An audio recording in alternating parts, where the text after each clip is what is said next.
In this video, I'm going to show you how to turn off trending searches on Google Chrome in just a few simple steps. If you're tired of seeing popular or trending suggestions every time you search on Google, this quick fix can help make your search experience cleaner and more private. And if this tutorial helps you out, make sure to hit the like button and subscribe for more easy tech guides just like this. Alright, let's get started. First, open Google Chrome on your computer. Once Chrome is open, go to google.com. This will take you to the main Google homepage where you can access the search settings we need. Now, look for the settings option. Depending on your screen size and browser layout, you may see it in the bottom right corner or sometimes in the top right area of the Google homepage. Click on Settings, and from the menu that appears, select Search Settings. This will open Google's Search Preferences page. On this page, you'll see a variety of options that control how Google search behaves. Now, on the left side, click on Other Settings. This section contains additional Google preferences, including the one we want to change. Next, scroll down slowly until you find the option labeled Autocomplete with Trending Searches.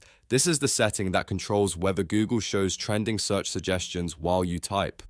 Once you find it, turn it off. After disabling it, Google Chrome should stop showing those trending searches in your suggestions. In some cases, the change may apply right away, but if you still see them, try refreshing the page or reopening Chrome to make sure the new setting takes effect. And that's it. You've now turned off trending searches on Google Chrome. It only takes a minute, but it can make a big difference if you want a simpler search experience without all the extra suggestions. If this video helped you, don't forget to give it a thumbs up, subscribe to the channel, and turn on notifications so you never miss another quick tech tutorial. Thanks for watching, and I'll see you in the next one.